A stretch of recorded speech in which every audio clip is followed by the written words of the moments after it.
Buyers have paused right now and they're not paying crazy prices and they're not going to be crazy multiple bids on every kind of home. Were you priced for today's market or did you price it based on, what your neighbor got last year on the similar home? This is, 2026 in the age of social media, in the age of online portals. How do the pictures show? How does the video show? What does your write-up say? There are home profiles that lend themselves better to being a rental. Are you giving your most prized possession to someone else to take care of? How are you going to buy your next home? There's definitely tax implications to a rental property versus a primary residence. So you've listed your home for sale and it did not sell. You've been on the market for a bit and now you're wondering whether you should rent it out or continue trying to sell it. You might be in other situations where you've had a rental property and your tenant's moving out and now you're wondering whether you should rent it or sell it. It could also be that you're moving yourself and you're wondering, okay, I'm moving to the next residence. What should I do with my current home? Should I rent it or sell it? So these rent versus sell decisions do happen quite a lot, and I do get asked that question a lot. So here is my attempt at trying to break things down for you. There are 4 essential questions we want to discover. Ask yourself, get some honest answers, and then you will have much more information to make the right decision for your family. So for those of you who don't know me, hello folks, this is Bela Vora. I'm a realtor with Coldwell Banker Realty in 𝐬𝐮𝐻𝐫𝐿𝐵𝐷𝐿𝐵, and I talk about all things real estate. I talk about all my local markets, the neighborhoods, the pros and cons, and some fun things to do in the Philly suburbs. So without further ado, the first question is, we are in May of 2026, at the end of the month. We started the year being very bullish about the spring market. Spring market usually starts in February, and around Jan and Feb, we were very bullish about the spring market. But somewhere in March, things slowed down, and April and May have been very slow months in terms of sales in real estate. We are down year over year. Our inventory levels are rising. The geopolitical environment is uncertain. Usually when that happens, when people worry about the economy, when the price is rising and everything, they pull back on making some important decisions about their lives. So real estate is a big decision. It's an important decision. And so a lot of buyers have pulled back and they're not making that leap into their new home yet. So we have high days on market, increasing inventory levels, but overall it is still a strong seller's market because our inventory levels are still not at the pre-pandemic levels, but the market has definitely slowed down. Of course, for those of you in Chester County, all of my real estate advice is local because that's the market I know well. Chester County and our surrounding areas of Philly suburbs are actually outperforming the national markets. So it is a very fragmented market right now with pockets doing better than the others. And so you have to really know what's going on locally now more than ever. So with this shifting market, it is very, very important to have the right pricing strategy, the right presentation strategy, and marketing strategy for your homes. So you may say your home was listed for sale and it was on the market for 60, 90 days or maybe even more, even 180 days. The question is, were you priced right? Were you priced for today's market or did you price it based on, what your neighbor got last year on the similar home? Did you price it with an unbiased objectivity? A lot of times owners compare the attributes of their home with that of the recent sales in the community. And, they're a little biased about what their home has versus the other home. If you say, oh, I had a jacuzzi and I have 200 extra square feet and that one had a finished basement, we're not comparing apples to apples. So did you price for today's market? Did we price based on, fair understanding of what the features were relative to some other comps that we compared it to? Did we price it right from the get-go, or did we have multiple price drops signaling to the market that were negotiable now? So a lot of these matter with the pricing strategy. The second is the presentation. This is, 2026 in the age of social media, in the age of online portals. Presenting the home in the best possible light is so important. How do the pictures show? How does the video show? What does your write-up say? Is it AI optimized? The other thing is marketing, right? We want to be found by the AI bots. We want to be found by the search engines. We want to show up early in the search results. We want to be on Facebook groups. We want to be on social media. So it has to be, has there been any paid advertising? Has there been any open houses? So there's whole comprehensive package you have to evaluate objectively and say, did we do the best to sell our home? And once we've, sort of come to the terms with, okay, we did everything we could. This is not the market for taking iPhone pictures and just sticking it in the MLS. If you did that, I'm not surprised that the home didn't sell. But after having done everything, then we go on to the next question. Right? A question, for my viewers right now is, What do you feel that your realtor often misses in the whole picture of all the things that I recommended? Did you come in too high in the pricing?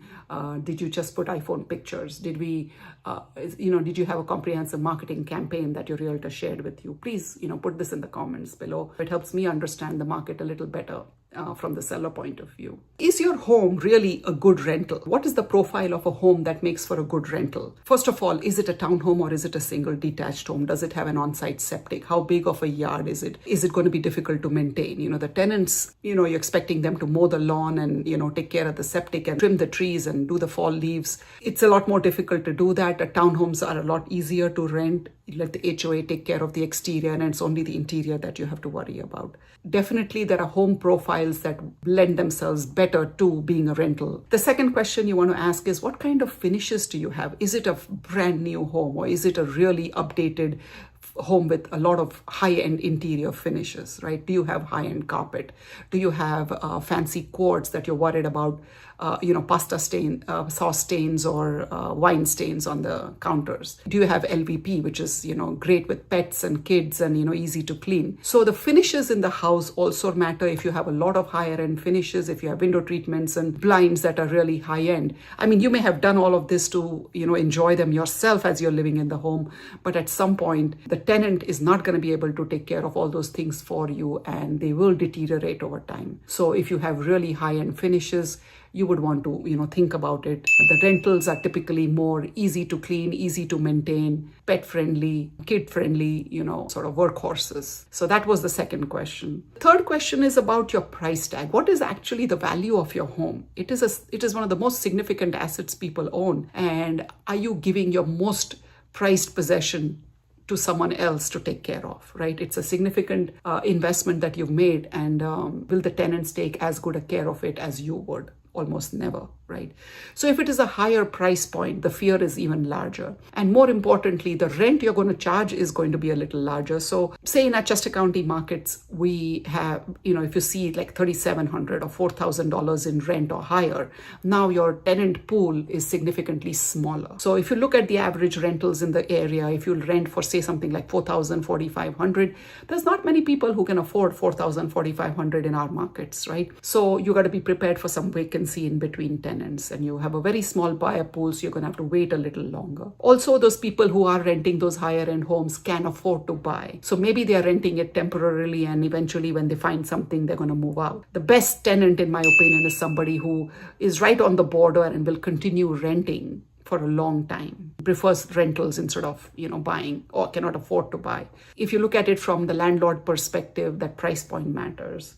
The last thing in terms of the house features is, how are you going to run it? Are you going to be nearby? Is your personality the kind that, doesn't mind running and taking care of things if there's something that breaks down? Are you going to be hiring a property manager and incurring that additional expenditure? Are you going to have friends nearby who can run and take care of things in a hurry, if anything needs to be done? So the rent, some people, I'll be honest with you, please comment in the sections below. I can barely keep up with my regular life and career and kids and taking care of my own home. So adding one more home to worry about was not my cup of tea, and I sold my rental right away. Ask yourself this honest question. What is your personality? Are you the type who will take care of this other home? Now you're maintaining two homes, or are you okay to pay somebody to look out for them? So that's an honest, question that you have to ask. So that's my 4 items of checklist for the actual home that you're about to rent, and see if that works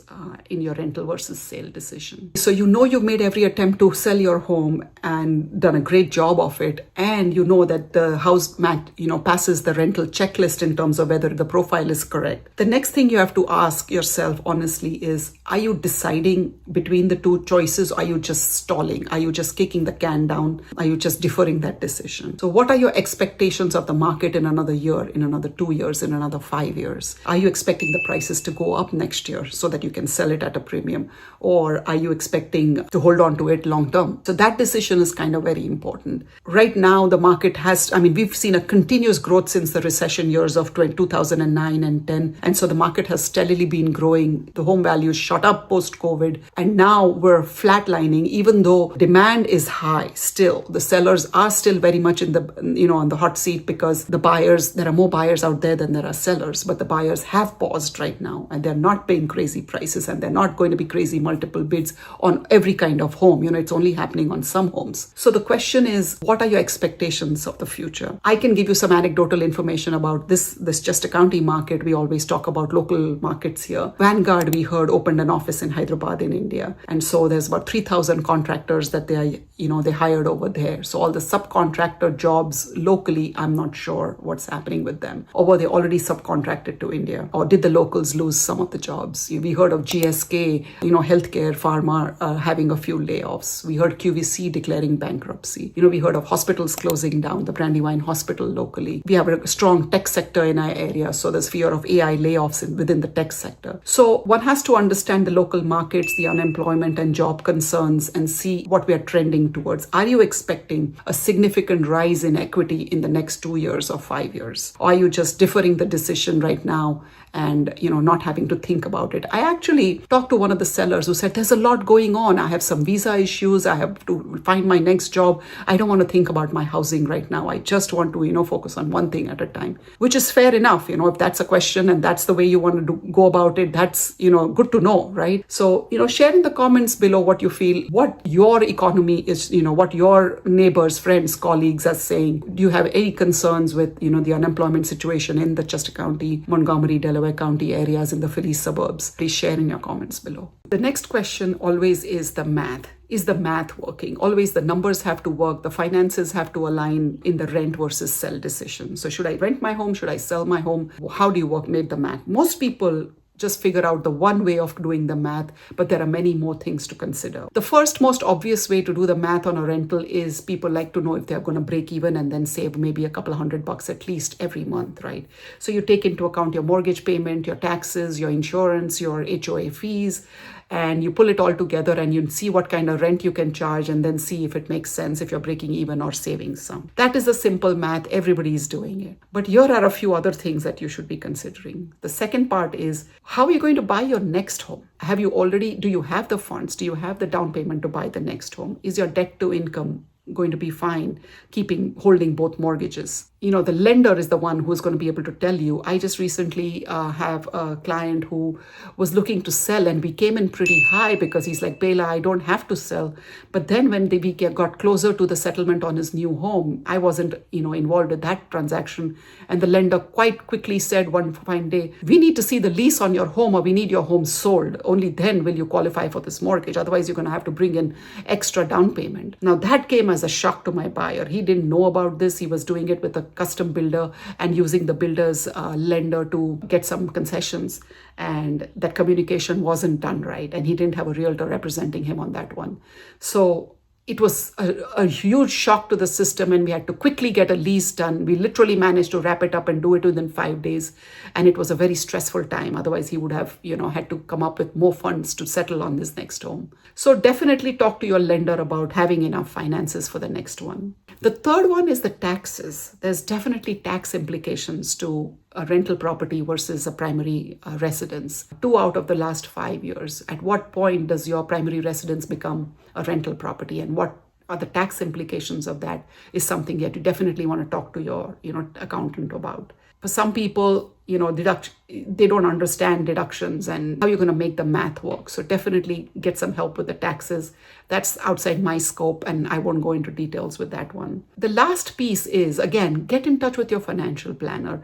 For a lot of people, a home is the single largest investment that they own. It is like probably sometimes 60, 70, 80% of your net worth. It is not a very liquid asset. So do you have reserves set aside? What if you need money in an emergency? Are you going to be able, you're not going to be able to sell your house that quick. So do you have enough reserves set aside? Do you have a balanced, diverse portfolio, some in the retirement accounts, some in the stock markets, etc., to create a balanced sort of retirement plan for the future? Even if you're not retiring, it helps to have a diversified, balanced strategy for your finances. So this is where your financial planner comes in, and you sit down with them and see, okay, this is my entire net worth, and how do we distribute it, and how real estate becomes a part of that whole process. So these are some of the questions. The numbers have to work, the finances have to work. Did I mention something that you hadn't thought of before? Please share in your comments below. So wrapping up my 4 points, once you've asked yourself these questions, you will be in a much better position to decide if you should be renting your house or selling it. Hope this was helpful.